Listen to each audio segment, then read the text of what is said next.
Now, if you're in the market for the all-new fully electric Genesis GV60 EV, you'll be pleased to know that one of the colour choices on the table is Melbourne Grey. And I think if you look around me, that will begin to make an awful lot of sense. So while we brave the wind and rain, let's take a closer look at what could be one of the most exciting new electric vehicles to hit the market this year. Based on the same eGMP underpinnings as the Hyundai Ioniq 5 and Kia EV6, the Genesis GV60 benefits from the class-leading 800-volt electric architecture, which supports a maximum 350 kilowatt charging capability and vehicle-to-load output. The GV60 features a 77.4 kilowatt-hour battery pack, which offers up to 470 kilometres of range and can be recharged from 10 to 80% in around 75 minutes on a 50 kilowatt charger or in under 20 minutes on a 350 kilowatt DC fast charger. There are two variants in the range, the GV60 all-wheel drive and the GV60 Performance all-wheel drive. Priced from $103,700 before on-road costs, the regular GV60 offers 234 kilowatts and 605 Newton-metre output with a claimed energy use of 18.8 kilowatt hours per 100 kilometres. It's no slouch and can complete the 0 to 100 km/h sprint in 5.5 seconds. Stepping up to the $110,700 GV60 Performance all-wheel drive reduces that time to 4 seconds thanks to the hefty 360 kilowatt 700 Newton-metre output in boost mode. Trim and equipment is largely the same across both models, with the Performance running on 21-inch wheels to the regular GV60's 20s, as well as offering adaptive road preview electronic damper adjustable suspension. On the outside, the GV60 is a very modern and stylish medium-sized SUV. We say SUV loosely though, as with a 160mm ride height, the Genesis sits a whole 20mm lower than something like a Kia Sportage. Perhaps we should call it an electric family hatch. As a ground-up EV though, the design has been prioritised for interior space, with a wheel at each corner and a massive 2900mm wheelbase. For context, this is the same as the 8-seater Hyundai Palisade. It may sound strange to say, but the GV60's design makes it a very approachable and friendly-looking car. There are no aggressive angles or swaths of black trim. It's light and fresh, with a subdued sporting stance. There are 13 colours offered across the range, including the well-named matte Melbourne Grey. Our car is finished in Hanuma Mint Metallic, named after the colour of the water you'll find at Hanuma Bay in Hawaii. Well, stepping out of the weather as we can, the back seat of a medium-sized SUV is one of the most important places, particularly for family members. The GV60 is quite well accommodating. It is an EV and it is a ground-up EV, so it means you've got no centre transmission tunnel, which means a nice flat floor, making it a proper 5-seater when you need to. As a 4-seater though, it's going to be more comfortable. You've got a central armrest with cup holders. There are Isofix mounting points for child seats on both of the outboard seats. And of course down here you get USB-C chargers for devices. Again too, like many of the recent Hyundai and Kia products, you've got the controls for the passenger seat here. You can move this forward to allow yourself have more room, assuming there's no one sitting there. You also get handy vents in the doors, plus cup holders built into the door handles themselves. So in terms of practicality, the back of the GV60 is a pretty nice place to be. The medium SUV body style affords a 432-litre boot that can be expanded to 1460 litres by folding the 60/40 rear seats. There's clever compartmentalised storage under the floor to keep all your recharge cables and other goodies in their place, as well as a small storage box under the front clamshell bonnet. Also worthy of mention is the 250-volt main-style power outlet below the rear seat bench. Now in terms of space, as you can see, there's a scallop in the roof there to allow my head to fit in, even with the big panoramic sunroof. It's a reasonable amount of space. My thighs are sitting off the bench though. You have got a higher floor because of the battery underneath, and my toes do not fit under the driver's seat. Now that's because I've been sitting there, so it is a bit lower than it maybe would be if someone shorter was, but it's definitely worth a look in the back of one of these if you are considering. It's not uncomfortable, it just means you don't have as much toe room as you'd really like if you've got 6-foot-old presenters sitting in the back, which you probably don't. But if you sort of, sit down like this, ready for a long trip, it's actually pretty comfortable. But we're not here to sit and be passengers. Let's jump up front and go for a drive.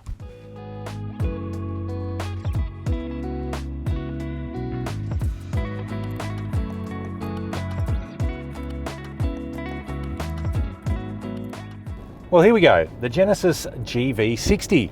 I tell you what, there is one thing this car will do the very first time you get into it is make you go, ooh. There are so many elements around here that have been done from I guess, a pure aesthetic, a design perspective, just to make this car interesting. And I think it follows the way that you see Korean style and Korean fashion. This is, make no mistake, a Korean car, and it's kind of a bit cooler for it. On the outside, it looks friendly and approachable. On the inside, it's bright and airy. We've got a white interior here with a grey upper. You can get it with a green upper, which is interesting, but still quite friendly. The switchgear and elements, there's good storage. Being a full electric platform, you've got a center console here with plenty of space below it. You've got good storage around the cabin. You've got a flat floor for rear passengers. So it ticks all the boxes that you're looking for in terms of a medium-sized, family-friendly SUV that's great around town, but as we're about to find out, pretty impressive on a country road too. There are two versions of the GV60, a regular and a performance variant. They've got the same trim level, it's just power that's basically the difference. And a couple of other little trick things as well. But this car has a boost mode. It's this bright fluorescent yellow button here on the steering wheel. And what it does is it takes you from the not inconsequential 320 kilowatts to 360 kilowatts for a period of 10 seconds. So it's the Roger Ramjet car that we've always kind of wanted. It's like being in a computer game. And being electric, you can use this as often as you like. You can keep pushing to pass until you run out of road. And I think that is what makes this thing pretty fun. The GV60 performance runs normally with 320 kilowatts and 605 newton meter output. Boost mode steps things up to 360 kilowatts and 700 newton meters. That's more than a BMW M3. Now, the other big call out around the cabin of the GV60 is the technology. I'll start with the good stuff. There is a lot of stuff. You've got heated and ventilated seats. You've got a really nice twin screen setup here, touchscreen in the middle, full digital instrument cluster here. It's a newer software than we've seen on other Hyundai models, where the graphics have been improved and the interfaces is generally pretty nice. You can configure what you see here on the instrument cluster and what you see on the main display to suit your driving. And obviously you can set up different driver profiles. You've got the crazy Total Recall Start the Reactor style gear shifter down here that goes from a glowing orb through to a sort of teledial style rotary selector. It's a bit wacky. It feels completely over the top for what it does, but it does make the car interesting, and it certainly works well enough to go from drive to reverse. There's haptic feedback, so if you're not looking at it as you move, you get little buzzes as it goes through. It gives you a beep if you twist too far, so it actually works quite well. Now, you may ask, why put a crazy implementation in for a gear shifter like that? Well, it's actually got a pretty good purpose. It tells you that the car is on. When the car is in a non-drivable mode, when it's non-running, you get the light up orb. When the car is ready to drive, it switches across to the transmission. And with electric cars, where they're silent and you don't really know whether they're on or off, and we often see cases of people thinking their car is off and getting out only to see it roll down the road, to have something like this, which is a little bit of fun, but also a good visual indicator on whether the car is on or not, is a pretty clever move. Onto technology that doesn't work as well as it probably should are the video mirrors. Now, we've seen this in the Audi e-tron, where they were an option, an expensive option, that we always said is not worth the money. On this car, they are standard.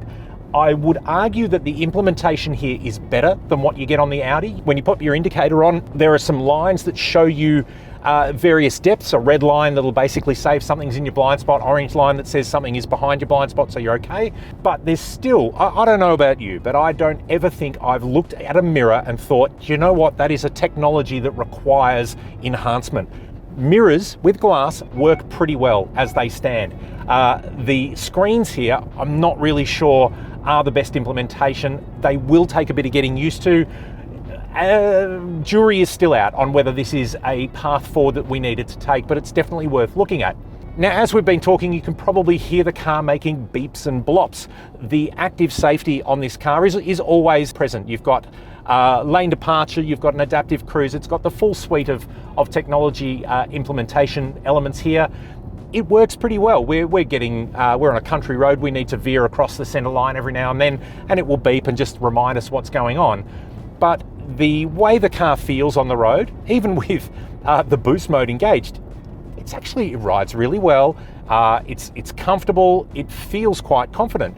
Now, worth noting that this performance model has an active suspension dampening system that is not dissimilar to what Mercedes-Benz have in their e-active body control. So it is reading the road ahead and applying a real-time damping adjustment to the suspension to accommodate the road. Worth noting too, these are quite good roads that we're on here in Healesville, just outside of Melbourne, but it's really quiet in here. I know it's an electric car and I know there's no traditional engine noise, but we've got a bit of wind noise, but there's minimal tyre roar, which is something that you do tend to get in every car regardless of its powertrain, and it just feels like a really airy, quiet, pleasant place to spend time. So a big tick on the insulation side of things from my point. The ride quality in this car is pretty impressive, so that system seems to be working quite well, and it's definitely worth a look at if you are shopping between the regular GV60 and the GV60 Performance. Not only for the fun of that boost mode, which, look, to be fair, you're going to use it once or twice and never use it again, but the body control suspension, I think, is actually going to be worth the while. So if you are shopping, drive the two cars back to back and see which one better suits your needs. So look, where are we sitting on the Genesis GV60? Look, I tell you what, in terms of the premium version of the everyday brand, we've seen this with Lexus and Toyota, that as good as a Lexus is, it somehow can't escape the Toyota-ness in certain buttons and trim levels and bits and pieces like that. So too in the Genesis. You do know that this is a Hyundai product, but it's pretty good. And I have to say, this car is a lot more interesting than I expected it to be. It is a new brand for us in many ways, but Genesis is really making big inroads. They're using the technological underpinnings that Hyundai have been really developing and putting into the mass market road cars, even their electric cars. The fact that you have 350 kilowatt charging on this and the Ioniq 5 and other Hyundai products, which is the fastest of any in market, is a really impressive thing to know. And I think if you are shopping for an electric car and you are thinking with electric comes the future, and with the future comes something new and different, then the GV60 is definitely worth a look, because it brings you something new and different while still being as easy to get into and drive as the car you're driving right now. While I only had a short chance to play with the car while filming, I was able to spend a bit more time with it later in the day. Further to my initial drive of the GV60 at the launch, I've discovered a few more bits and pieces while spending a bit more time with the car, and I'd like to show you, and we're doing it at night because you can see how some of these things light up and impact the cabin. So there we go, with the interior lights dimmed, we are sitting there staring at the orb of destiny. As we turn the car on, it spins over to reveal the transmission lever. Now what is cool is if you change the drive mode, so we're currently in comfort, if we change to sport, it goes red, and if we change to eco, it goes green. So just a little bit of fun there. We're going to keep it in the comfort mode. But what I want to show you is just some of the features that come in the screen here, because I've explained that the software in the GV60 is updated than what we've seen even in the G80 and certainly in other Hyundai and Kia models. So you get a new menu here, which has got some pretty cool graphics in it. Again, you can use this as a touchscreen, or you can use the jog wheel down on the console. And this allows you to go through all of the settings and bits and pieces within the car, but there are some pretty cool things in here. So we'll start with this one, which is the 3D setting menu. And what this allows you to do is it gives you a 3D interpretation of the car. You can spin this around and do what you need to do. But what it does, it gives you contextual boxes, so that if you're not sure where the settings menu is for, say, your driver assistance features, you can find it on the outside of the car and jump straight to it into the menu. You don't need to go trolling through multiple menu navigation menus to find where it is, and it's quite a cool thing. But what is good too, you can jump inside the car. You get a nice animated leap inside, and you can then again jump around to see some of the settings. So we can go to the climate settings there. It takes you straight to it. So a pretty cool implementation there. Going back to the screen, obviously in the EV menu here, it shows us where we are, what our range is, how far the nearest charger is away. So that's pointing to South Yarra BMW. You can see sort of where we're going to get to. You can actually turn on your vehicle to load settings here, which is again another pretty decent feature of the GV60. Obviously map, destinations, and I'll show you that in a tick because there's some pretty cool things that come with that. But one of the fun settings here, if you go into the vehicle settings, is in sound. And you've got the active sound design. Now, we are stopped, so you can't sort of hear it, but you can basically choose what kind of a sound you want the GV60 to make as you drive along. You can have a futuristic sound, you can make it sound like a petrol engine car, you can make it sound like it's got an electric motor, or you can go into a customized setting here and change the style of the sound that you want based on one of the existing systems. So it's highly unnecessary, but it is a little bit of fun, and I'm going to turn it off because certainly for me, one of the benefits of an electric car is to have no sound at all. But what I'd like to show you is the navigation. So we're going to go to a destination. We're going to choose previous destination here. Where have we gone? Well, there we go, the Roadie Man. Great takeaway. I had dinner there the other night. Excellent, highly recommended. But if we go across here to the main instrument cluster, which is, so again, you've got two 12.3 inch displays under the one piece of glass. But as we look, we've got our standard map and directions there, and you can probably see up there, it probably won't focus on it, but the head-up display will give us these as well. But in the main instrument cluster, we have the option of going to an augmented navigation feature using the front camera. And you can see it's telling us to turn right here to go up the street. But what it does, as you drive along, it will tell you, and actually while we're looking at it, I'm going to go to a different destination. So sorry, Roadie Man, no more takeaway. We're going to go to, I'm going to head out to the Yarra Valley. There we go. So it'll probably put us onto a freeway, set as destination, and there we go. So you can see that it gives you a light up trail on the road ahead to show you where to go. And as you approach intersections, you get giant animated arrows appearing up on the screen. If you're approaching a speed camera, it will tell you, flashing red, that there is a speed camera ahead. If you depart out of your lane, so if the lane departure warning, you get a buzz, you get a tug back on the steering wheel, but a big red barrier like a light cycle line in Tron pops up, and it's kind of cool. You've also got a standard surround camera view, sorry, a surround sensor view of other traffic on the road, even if you're not using your adaptive cruise or lane departure. You've got then obviously a navigation plus a settings menu there for a trip computer. But it is a pretty impressive piece to see. So we're going to go out of there, back home. And for the one thing that the car doesn't have, for all of the bits and pieces that it does, the only thing that you don't have is wireless Apple CarPlay and Android Auto. But it is a small kind of thing to miss out on, given the range of technology that's been placed in this car. Now, there's one more thing here. We're going to go to the driver's seat, and I'm going to go to my comfortable stretch. This is the ergo motion. So I can set up, what do I want? I want a strong intensity, and I want it to go for, look, I like these things. I want it to go for 20 minutes. That is my settings for the ergo motion seats. And on the driver's seat here, there is a button to the back, and I can turn that on, and on comes my ergo motion sort of pseudo massage. Not a bad little inclusion into the GV60.